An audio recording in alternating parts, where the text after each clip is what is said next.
जय माता दी, जय माँ कामाख्या, जय श्री महाकाल महाराज। देव राधा ट्रस्ट सत्यवाणी चैनल से आप सत्य ज्ञान की गंगा को सुन रहे हैं। हमारे पास रोजाना या आए दिन कह लीजिए, महिलाओं के, पुरुषों के, बच्चों के, बड़े बुजुर्गों के, सबके फोन आते रहते हैं कि घर के अंदर दुख है, क्लेश है, परेशानी है, निर्धनता है, दरिद्रता है, रोग है, शोक है। इसको दूर करना है। तो हम कहते हैं दूर हो जाएगा।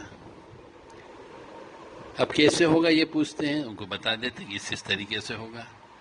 तो वो कहते हैं कि हम खुद कर लेंगे। तो कर लीजिए साहब।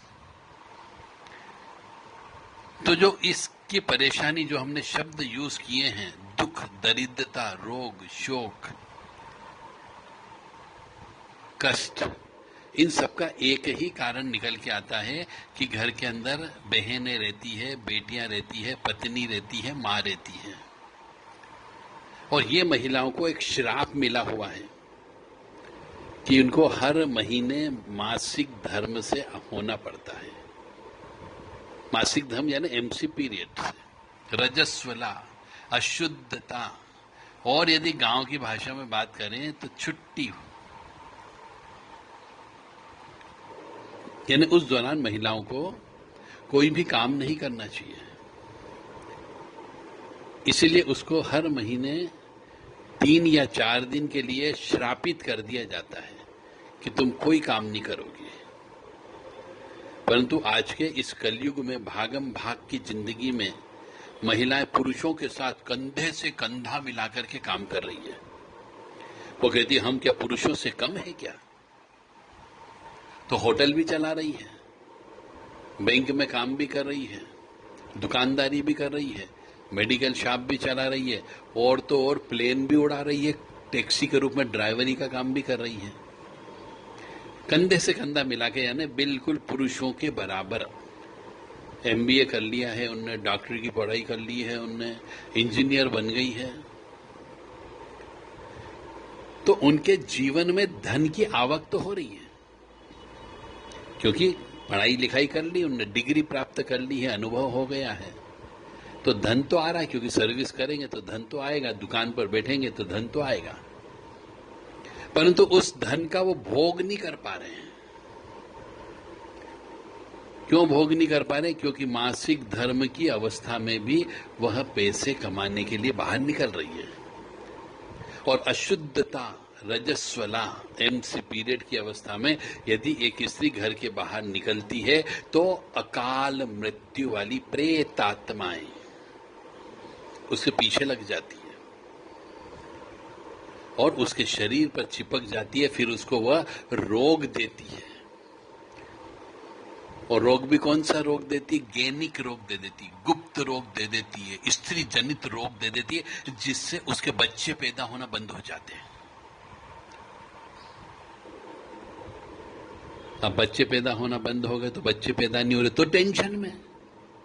फिर पैसे कमाए उनने, आईवीएफ में चले गए, परख नली शिशु का जन्म करने के लिए डॉक्टरों के पास चले गए, और जितना पैसा कमाया वो सब पैसा हॉस्पिटल में झोंक दिया। फिर ठन ठन गोपाल हो गए, फिर पैसा कमाया। तो ऐसा पैसा कमाने से क्या फायदा कि हम अपन मेहनत करके पैसा कमाए और दूसरों की तिजोरी भरते हो, और सुख भी नहीं मिला, दुख ही दुख की प्राप्ति हुई। तो घर के अंदर क्लेश होता है, क्योंकि जब अशुद्ध स्त्री घर के बाहर जाकर के घर के अंदर वापिस आती है तो उसके साथ में कई प्रेत आत्माएं जो अतृप्त होती है, चाहे वो भूख से अतृप्त हो, चाहे वो कामाग्नि से अतृप्त हो, चाहे वो जठाग अग्नि से अतृप्त हो, पर अतृप्त होती है। और जिस चीज से वो अतृप्त होती है, यानी जिस चीज की भूख होती है, कामाग्नि यानी सेक्स, बहुत सी आत्माएं सेक्स करने के लिए स्त्री पर चिपक जाती है। फिर वो दिन हो या रात हो, कुछ भी नहीं देखती है। इसी प्रकार से कुछ प्रेत आत्माएं जठाग अग्नि, लौकिक अग्नि, अलौकिक अग्नि, ये 4 प्रकार की आग होती है इस शरीर के अंदर।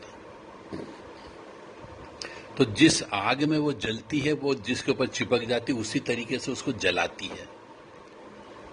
अब कोई भूख के कारण मर गया तो जिसके ऊपर लग जाएगा उसको भूख ज्यादा लगने लगेगी, या फिर भूख ही नहीं लगेगी तो वो सूख जाएगा, जिसको हम सूखिया मसान कहते हैं। हम आप कहेंगे साहब किसी ने कुछ कर दिया, मेरी लड़की तो बड़ी अच्छी कमाती थी, बहुत खूबसूरत थी, बहुत मेहनत करती थी, बहुत पढ़ाई करी, अच्छे नंबर से लेकर के आई, परंतु अब ना जाने क्या उसको बीमारी लग गई, किसी ने कुछ छोड़ दिया कि ये तो दिन ब दिन सूखती जा रही है या फिर दिन ब दिन मोटी होती जा रही है।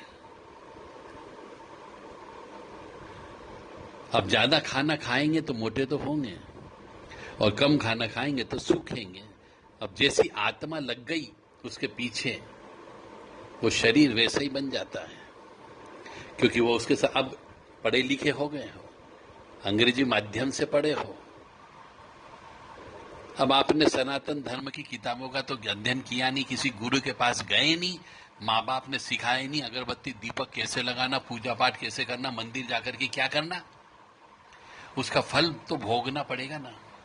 तो आपके जीवन में दुख मिलता है, दरिद्रता मिलती है, कष्ट मिलता है, परेशानी मिलती है, कई प्रकार का विक्षोभ मिलता है,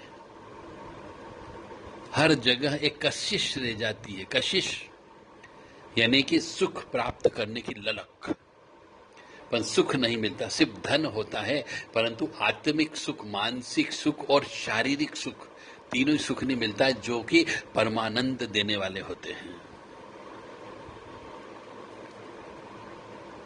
तो लीक से अलग नहीं हटते हैं और वापिस उसी ट्रैक पे आ जाते हैं ज्ञान की गंगा में, कि आपको मासिक धर्म की अवस्था में घर के अंदर कोई भी स्त्री हो उसे किचन में नहीं जाने देना है, अशुद्ध अवस्था में घर से बाहर नहीं निकलने देना है, अशुद्ध अवस्था में भोजन नहीं बनवाना है, और अशुद्ध अवस्था में पूरे घर में जगह जगह उठना बैठना भी नहीं है। मैं कई घरों में जाता हूं, अशुद्ध स्त्री पलंग पे बैठ गई, कभी सोफे पर बैठ गई, कभी कुर्सी पे बैठ गई, कभी बेडरूम में जाकर के लेट गई, पूरा घर अशुद्ध कर दिया उसने। अब अशुद्ध घर में तो अशुद्धता ही आएगी, नेगेटिव एनर्जी आ जाती है। और कई बार तो जब ग्रह नक्षत्र खराब होते हैं, ऐसी अवस्था में गंदी नामक चीज लग जाती है। अब गंदी नामक चीज का मतलब हो गया लेटरिन की बदबू आना, शौचालय की बदबू आना, पेशाब की बदबू आना, सड़े हुए मांस की बदबू आना। वो न तो भोजन करने देती, न खाने पीने देती है। धीरे धीरे मनुष्य का शरीर सूख जाता है और वह काल के मुंह में ग्रसित होकर के मर जाता है। अब गंदी नामक चीज लग गई तो मनुष्य को आलस्य आने लगता है, नींद बहुत आने लग जाती है, जब चाहे तब सो जाओ। जिस व्यक्ति को, चाहे पुरुष हो या स्त्री हो, वो 24 घंटे में जब चाहे तब सो जाए, चाहे जहां सो जाए, तो समझ जाओ नकारात्मक ऊर्जा लगी हुई, यानी गंदी चीज उसको लगी हुई है। यानी कि उस पुरुष ने या उस स्त्री ने मासिक धर्म के दौरान उस अशुद्ध स्त्री के द्वारा अशुद्ध स्त्री के हाथ का बना हुआ भोजन कर रखा है, इसलिए उसे बार बार नींद आती है, क्योंकि उसका काम यह है कि उसको आलस्य की प्रवृत्ति देना है। और ऐसे मनुष्य की प्रगति नहीं हो सकती जब तक वो गंदी चीज उसके शरीर के अंदर होगी, यानी अशुद्ध भोजन का अंश कभी सफल नहीं हो सकता, चाहे वो स्त्री हो या पुरुष हो।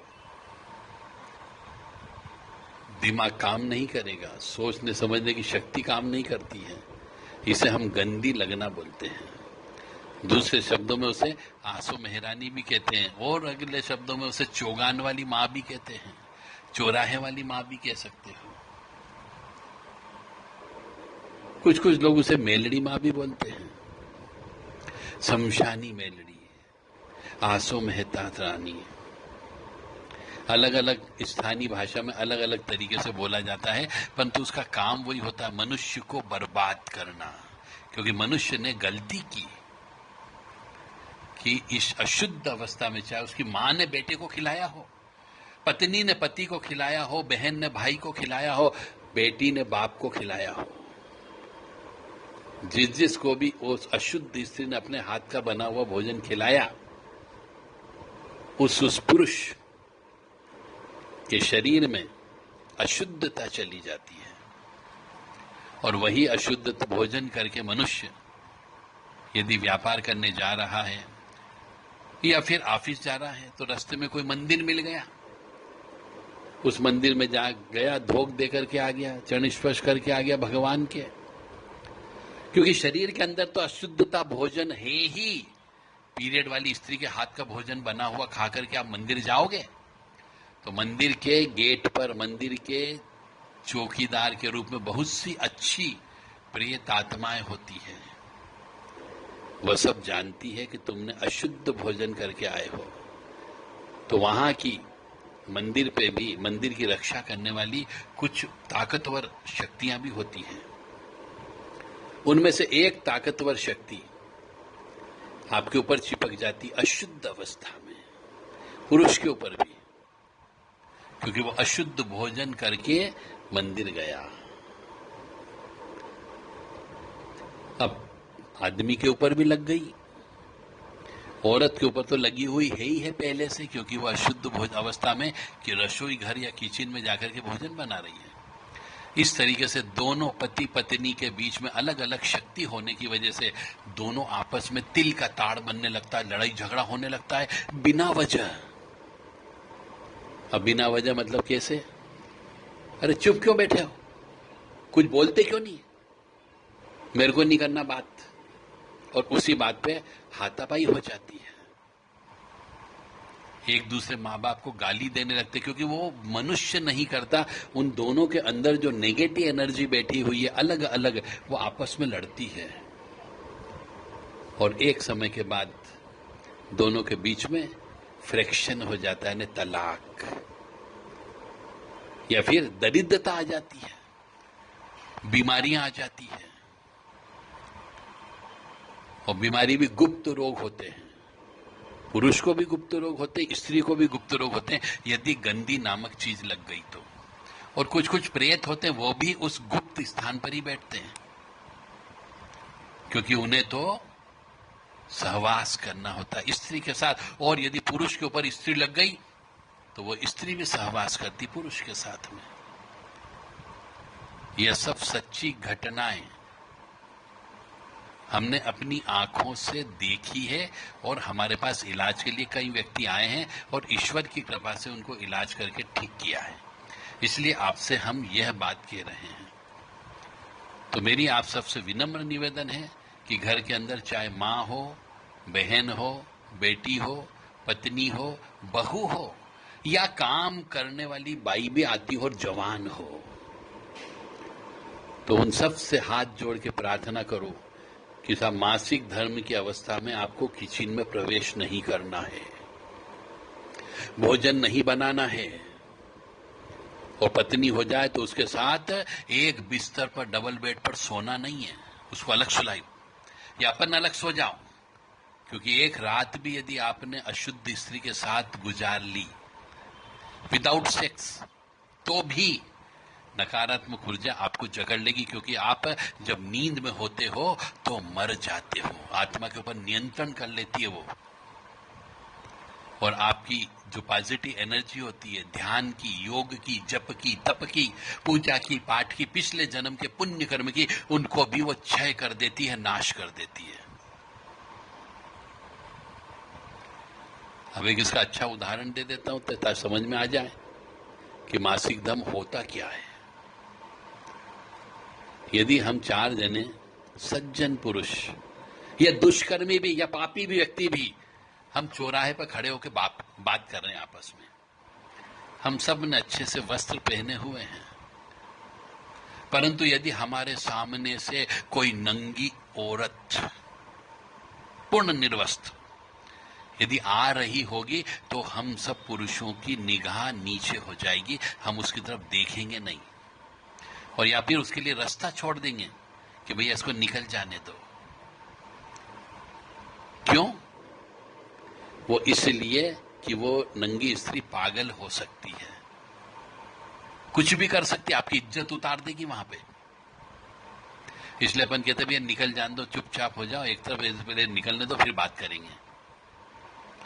यही मसला, यही स्थिति उस आसो मेहरानी नामक गंदी शक्ति की होती है कि जब वो लग जाती है तो न तो कुल देवता साथ देते हैं और न पितृ देवता साथ देते हैं, न कुल देवी साथ देती है कोई, और न इष्ट देवता साथ देते हैं। चारों देवता दूर हो जाते हैं, क्योंकि गंदी चीज लग गई, उससे कौन टकराए? जो टकराए उसकी इज्जत खराब, जो टकराए उसकी पावर कम हो जाती है। इसलिए गंदी चीज के मामले में बहुत कम तांत्रिक हाथ डालते हैं। वो कहते हैं भैया ये हमारे बूते की बात है, हम नहीं कर पाएंगे ये काम, किसी अच्छे किसी अघोरी को पकड़ो, क्योंकि ये काम ओघड़ या अघोरी ही कर सकता है।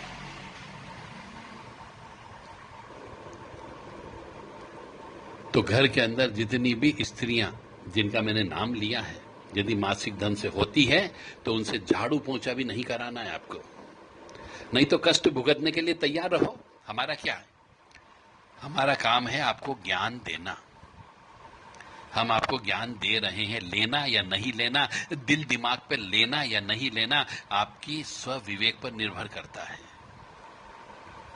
हमने तो आपको ज्ञान दे दिया, मैंने अपने इष्ट देवता के आदेश का पालन कर लिया, आपको ज्ञान दे करके, आपको जगाने के लिए।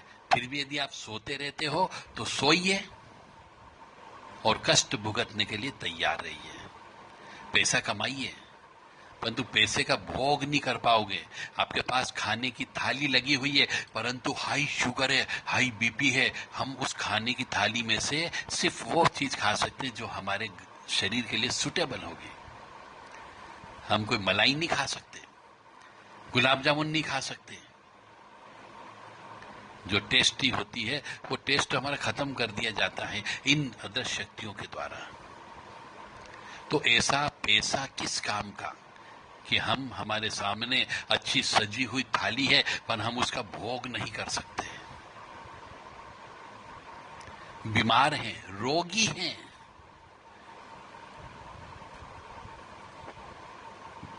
तो आप सबसे विनम्र पुनः निवेदन करेंगे कि मासिक धर्म की अवस्था में, स्त्री के मासिक धर्म की अवस्था में, अशुद्धता की अवस्था में, छुट्टी वाली अवस्था में, एमसी पीरियड की अवस्था में, किसी न किसी भाषा को तो जानते हो इन चारों पांचों शब्दों में, और नहीं तो फिर क्लियर कट बोल देते हैं कि स्त्री 4-5 दिन अशुद्ध होती है, उसके योनि मार्ग से खून निकलता है, उसे अशुद्धता कहते हैं। उस दौरान उस स्त्री से रोटी नहीं बनवाना है, किचन में नहीं जाने देना है, पानी नहीं भरवाना, उसके हाथ का पानी भी नहीं पीना है, चाय भी नहीं पीनी है, झाड़ू पोंछा भी नहीं लगवाना है, कपड़े भी नहीं धुलवाना है 4 दिन तक, क्योंकि वो अशुद्ध होती है। यदि अशुद्ध अवस्था में घर के अंदर उसने झाड़ू पे हाथ लगा करके घर के अंदर की जो गंदगी है, झाड़ू मतलब कहना चाहिए कचरा, धूल, मिट्टी, उसको निकालने का प्रयास किया, तो वो झाड़ू जिसकी हम पूजा महालक्ष्मी के दिन करते हैं, दिवाली के दिन करते हैं, वो देवी जी नाराज हो जाती है, क्योंकि हमारी झाड़ू में लक्ष्मी का वास होता है। इसलिए हम दिवाली के दिन उस झाड़ू की पूजा करते हैं। वो क्योंकि दरिद्रता का नाश करती, दरिद्रता को घर से बाहर निकालती है, क्योंकि सफाई करती है, और सफाई, गंदगी चीज की सफाई हो जाती है, तो इसका मतलब क्या कि वो लक्ष्मी जी है।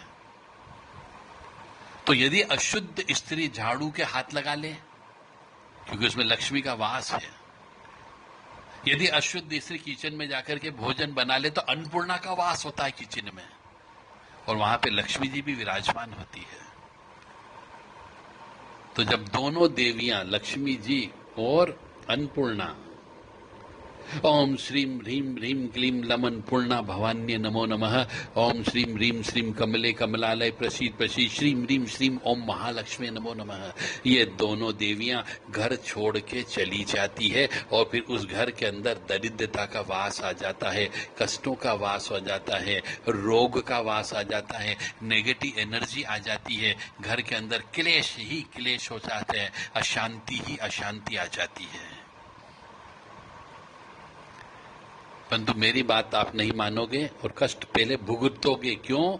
कि जब तक मनुष्य मलाई नहीं खाए, मलाई का टेस्ट कैसे बता सकता है? जब तक करेला नहीं खाएगा वो कैसे बोलेगा कि करेला कड़वा होता है? इसीलिए पहले वो गलती करता है, ठोकर खाता है, फिर कहता कि अब हमें ठीक करो। और जब ठीक करने की बात आती है तो कहते साहब हम तो दरिद्री हो गए, कंगाल हो गए, धंधा बंद हो गया, कोई नौकरी नहीं दे रहा है। क्योंकि आपके साथ में नकारात्मक ऊर्जा चल रही, तो कौन सर्विस देगा? फिर आपका इलाज भी नहीं होता क्योंकि आपके पास धन भी नहीं होता है। और ऐसे ही आप पागल होकर के, कोड़ी होकर के मर जाते हो, अकाल मौत मर जाते हो। और वही अकाल मौत, वही आत्मा फिर किसी न किसी दूसरे व्यक्ति को पकड़ती है। इस तरीके की चेन चलती रहती है और एक ग्रुप बनता जाता है जिसके अंदर कभी कभी तो 100 आत्माएं एक साथ होती है, कभी कभी 50 आत्माएं होती है, कभी 200 आत्मा होती है, कभी 10-20 आत्माएं होती है। क्योंकि ये आंसू मेहरानी जो चलती है ये अकेली नहीं चलती है, इसके साथ पूरी फौज चलती है, अदृश्य शक्ति है। ओम नमो आदेश गुरु को आसो माता कहां से लाल घाटी के लाल नदी के लाल जलाल को साथ में लाई, घाट के घटिया को लाई, मरघट के मसान को लाई। ये शब्दों का इस्तेमाल का मतलब समझते हो कि ये सब मरघट के मसान जितने भी होते हैं सब उस आसो मेहरानी के साथ चलते हैं। सूखिया मसान चलता है, पीलिया मसान चलता है, दरदरा मसान चलता है और ये मनुष्य को खा जाते हैं। उसका शरीर का चेहरा एक मुंड के माफिक हो जाता है। तो किसी का भी चेहरा यदि खोपड़ी जैसा लगने लग जाए कि मांस ही नहीं बचा हो, सामने से लगे करे प्रेत आत्मा कोई हड्डी के कंकाल के ऊपर चमड़ी चढ़ा दी कोई ऐसा व्यक्ति आता हुआ दिख जाए, तो समझ जाना उसके ऊपर भी ऊपरी बाधा लगी हुई है। और यही आंसू मेहरानी वाली लगी हुई जो अंदर ही अंदर उस व्यक्ति के शरीर को, मांस को, मज्जा को खा रही है। प्रैक्टिकल एक्सपीरियंस, उसको कोई ठीक करने वाला नहीं होता है।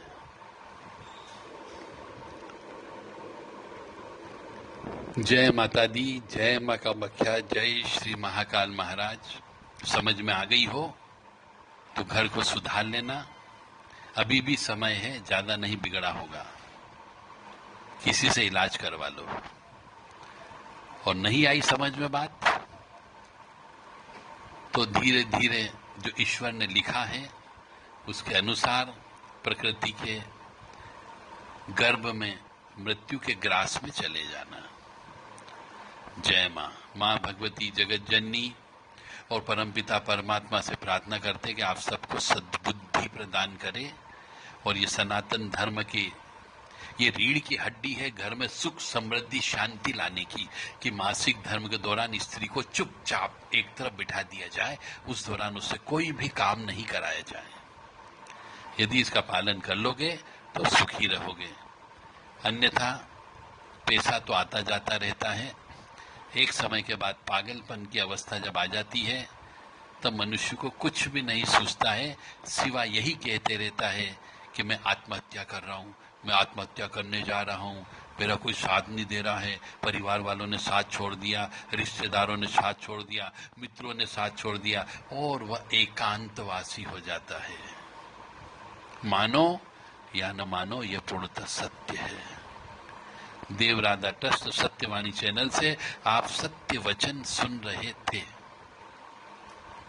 देव राधा ट्रस्ट के द्वारा इसी टॉपिक के ऊपर मनुष्य जीवन का कैंसर नामक एक किताब लिखी गई है। यदि आप उस किताब को लेना चाहते हो तो उस किताब की कीमत, एक कोड नंबर हम आपको दे रहे हैं, वो कोड नंबर देने पर सिर्फ और सिर्फ 250 रुपए में आपके घर तक पहुंचाने का कार्य किया जाएगा। मनुष्य जीवन का कैंसर नामक यह किताब है। इससे आपको काफी कुछ ज्ञान मिल सकता है और आप अपने जीवन को संवार सकते हो।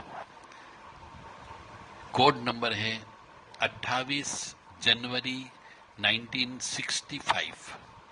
जय माता दी।